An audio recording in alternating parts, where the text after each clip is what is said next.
മീനാർ നെസ്റ്റൂളിൽ എത്തിച്ചേർന്നിട്ടുള്ള എല്ലാവർക്കും ഹാർദവമായ സ്വാഗതം. 1 മണിക്കൂർ സമയം നീളുന്ന ഉല്ലാസയാത്ര. അപ്പോൾ നിങ്ങൾ ഈ അവിടെ ഇരിക്കുന്നവരെല്ലാവരും സൈഡിലായിട്ട് നിൽക്കുന്നവരുണ്ട്.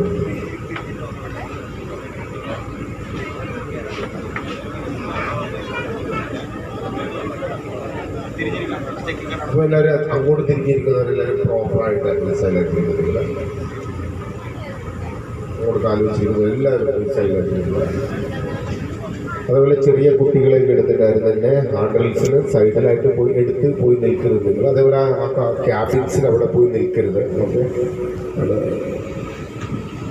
ഓൺ ദ വേയിൽ നമ്മൾ കോസ്റ്റൽ പോലീസിൻ്റെ ചെക്കിംഗ് ഉണ്ടാവും. അപ്പോൾ ആ സമയത്ത് അവിടെ നിന്ന് നിങ്ങൾ പെനാൾട്ടി ഉണ്ട്. അതിലൊന്ന് അഡ്ജസ്റ്റ് ചെയ്ത് കൊടുക്കും നിങ്ങൾ.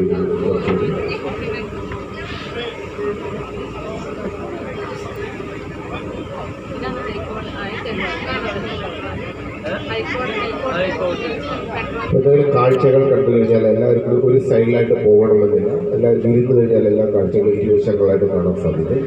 1 മണിക്കൂർ സമയത്ത് യാത്രയാണ്. അപ്പോൾ ഈ ക്രൂസ് കടന്നു പോകുന്ന ഇരുവശങ്ങളിലായിട്ട് കാണുന്ന കാഴ്ചയുടെ ഒരു ചെറിയ വിവരണമാണ് ആദ്യത്തെ ഒരു 5-10 മിനിറ്റ് സമയം. അപ്പോൾ നമ്മൾ ബോട്ട് മൂവായത് മറൈൻ ഡ്രൈവ് എന്നൊരു ലൊക്കേഷൻ, മറൈൻ ഡ്രൈവ് ആണ് കാണുന്നത്. 2.5 കിലോമീറ്റർ നീളത്തിലായിട്ട് സ്ഥിതി ചെയ്യുന്ന മറൈൻ മ്യൂസിക് വാക്ക് എന്ന ലൊക്കേഷനാണ്. അതുപോലെ ഇവിടെ 3 പാലങ്ങളുണ്ട്. ഇത് ഈ തോണിയുടെ ആകൃതിയിലായിട്ട് കാണുന്ന പാലങ്ങളാണ്. അതേപോലെ കുറച്ചുകൂടി പുറകുവശത്തായിട്ട് നിങ്ങൾ നോക്കിക്കഴിഞ്ഞാൽ മഴവില്ലിൻ്റെ ആകൃതിയിലുള്ള ഒരു പാലമാണ്.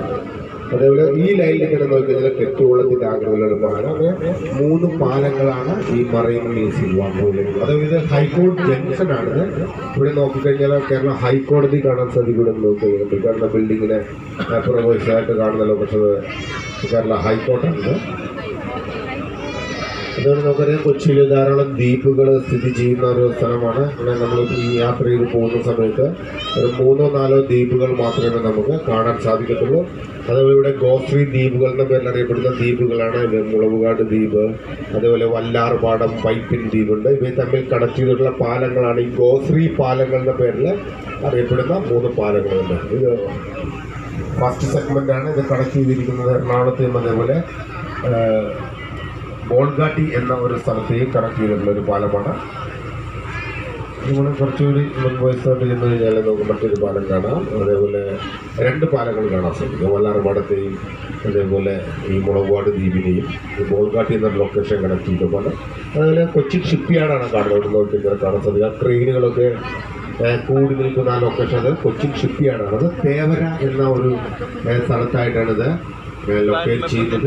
അവിടെ നോക്കിയാൽ INS വിക്രാന്ത് എന്ന ഇവിടെ ഒരു വലിയ ഷിപ്പ് അവിടെ കാണാൻ സാധിക്കുന്നത്. ആഷ് കളറിലായിട്ട് കാണുന്നത് അവിടെ തന്നെ നിർമ്മിച്ച ഷിപ്പാണിത്. ഇന്ത്യയുടെ നേവിയുടെ ഒരു യുദ്ധക്കപ്പലാണ്, വാർഷിപ്പാണ്. ഇതിൻ്റെ ഒരു സ്പെഷ്യാലിറ്റി എന്ന് പറയുന്നത് ഒരേ സമയം 30 യുദ്ധവിമാനങ്ങൾ ക്യാരി ചെയ്യാൻ കപ്പാസിറ്റി ഉള്ള ഒരു ഷിപ്പ്. അതേപോലെ തന്നെ എതിർവശത്തായിട്ട് കാണുന്ന നേവൽ ബേസ് ആണിത്. Southern naval command. ഇത് സൗത്ത് ഇന്ത്യയിലുള്ള നേവിയുടെ ഹെഡ് ക്വാർട്ടറാണ്.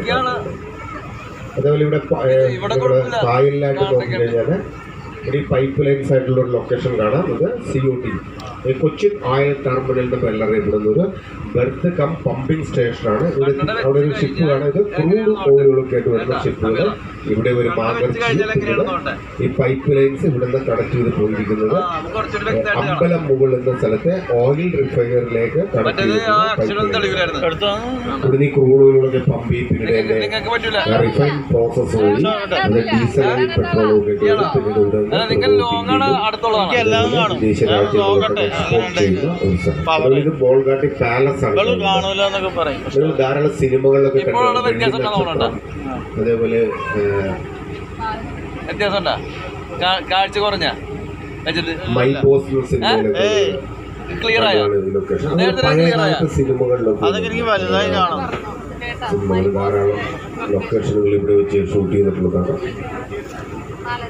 അതിലിവിടെ നമ്മളൊരു ബോട്ട് ജെറ്റ് കാണാൻ സാധിക്കും, ചെറിയൊരു പ്രൈവറ്റ് ജെറ്റ്. നിറക്കൂട്ട് സിനിമയിലെ നിങ്ങൾ ഒരു പാട്ടുണ്ടല്ലേ, പൂമാനമേ നല്ലൊരു പാട്ട് സീനിൽ മമ്മൂട്ടിയും അതേപോലെ സുമലതയൊക്കെ ഇരുന്നിട്ട് ഷൂട്ട് ചെയ്തിട്ടുള്ളൊരു ഈ പാട്ട് സീൻ എപ്പോഴും കാണുമ്പോൾ നിങ്ങൾ ഈ പാലത്തിൽ വെച്ചിട്ടാണ് ഒരു ചെറിയ സീനൊക്കെ എടുക്കുന്നത്.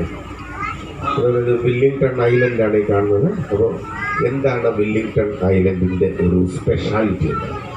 നേരത്തെ പറഞ്ഞു കൊച്ചിയിൽ ധാരാളം ദ്വീപുകൾ സ്ഥിതി ചെയ്യുന്നുണ്ട്. ദ്വീപ് സമൂഹങ്ങളുടെ ഒരു കൂട്ടായ്മയായിട്ട് എന്നിരുന്നാലും വില്ലിംഗ്ടൺ ഐലൻഡ് എന്ന് പറയുന്നത് മാൻമെയ്ഡ് ഐലൻഡാണ്.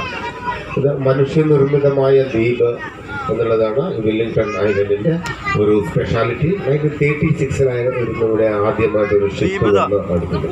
നമുക്കറിയാം കൊച്ചിയിലെ ഒരു സമയത്ത്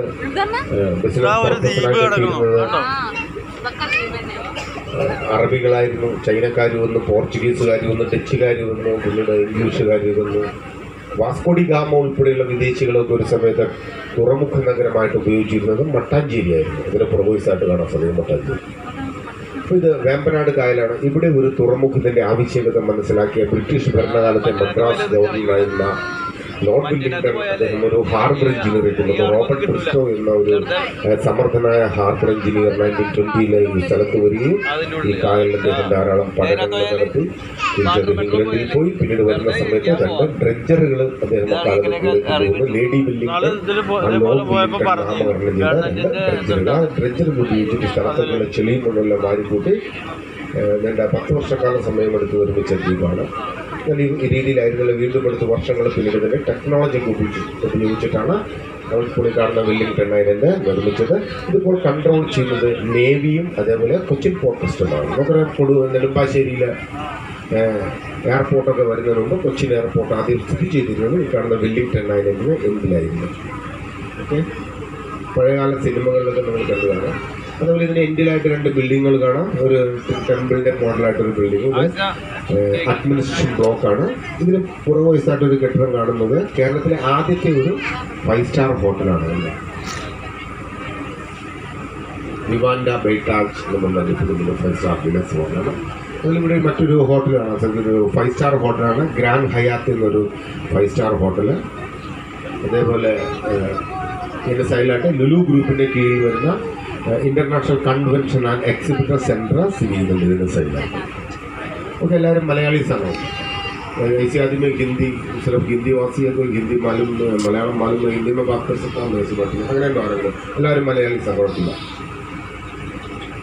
ഓക്കെ, അതുപോലെ ഇത് വല്ലാർപാടം ദ്വീപാണ്. അതേപോലെ വല്ലാർപാടം ചർച്ച് കാണാൻ സാധിക്കുന്നത്. ദേശീയ തീർത്ഥാടന കേന്ദ്രമായ വല്ലാർപാടം ബസലിക്ക 1524 പോർച്ചുഗീസുകാർ നിർമ്മിച്ച ചർച്ചാണിത്. ഓക്കെ, നമ്മൾ ഇവിടെ നിന്ന് ഇങ്ങനെ ചുറ്റി ഈ ലൊക്കേഷനിലൂടെ എല്ലാം കറങ്ങി പിന്നെ നമ്മൾ സീ മൗത്തിൽ ചെല്ലും. പിന്നെ ആ ലൊക്കേഷനിലൂടെ കറങ്ങി നമ്മൾ പുറപ്പെട്ട സ്ഥലത്ത് എത്തിച്ചേരും. അപ്പോൾ ഇവിടെ മറ്റൊരു പാലം കാണാം. ഇത് ഗോശ്രീയുടെ 2ാമത്തെ ഒരു സെഗ്മെൻ്റാണ്. കണക്ട് ചെയ്തിരിക്കുന്നത് ബോൾഗാട്ടി എന്നൊരു ലൊക്കേഷനെയും അതേപോലെ വല്ലാർപാടം ദ്വീപിനെയും. ഓക്കെ, ഈ ബോൾഗാട്ടി ലൊക്കേഷൻ ഇത് Mulavad ദ്വീപാണ്. 24,000 people belong to this island.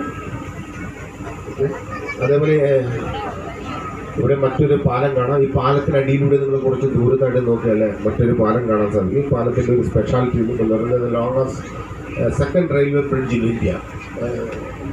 Vembanad railway bridge എന്ന പേരിൽ അറിയപ്പെടുന്ന ഒരു പാലമാണ് കടന്നു പോകുന്നത്. എന്നാൽ ഇത് കണ്ടെയ്നർ ട്രാൻസ്പോർട്ടേഷന് വേണ്ടി മാത്രം ഉപയോഗിക്കുന്ന ഒരു റെയിൽവേ ബ്രിഡ്ജാണ്. ഇത് കണക്ട് ചെയ്തിരിക്കുന്നത് വല്ലാർപാടം കണ്ടെയ്നർ ടെർമിനലിൽ നിന്ന് ആരംഭിച്ച് പിന്നീട് ചെന്ന് അവസാനിക്കുന്നത് ഇടപ്പള്ളി എന്ന ഒരു ലൊക്കേഷനിലായിട്ടാണ്.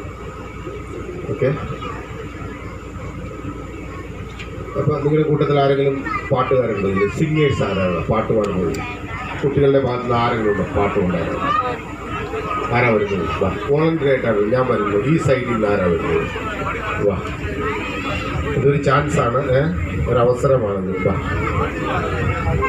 ചാൻസ് നഷ്ടപ്പെടുത്തിയാൽ പിന്നെ ചിലപ്പോൾ നമുക്കിനി ഷോറിൽ ചെല്ലുമ്പോൾ ഒരു പാട്ട് പാടേണ്ടതായിരുന്നു. അപ്പോൾ പോയ വണ്ടിയിൽ കൈ കാണിച്ച പോലെ ഇരിക്കും. ഹൈക്കോർട്ടിൽ നിന്ന് കൈ കാണിക്കും. ബസ് അവിടെ അത് കലൂർ അല്ലെങ്കിൽ കാക്കനാടൊക്കെ എത്തിക്കാണും.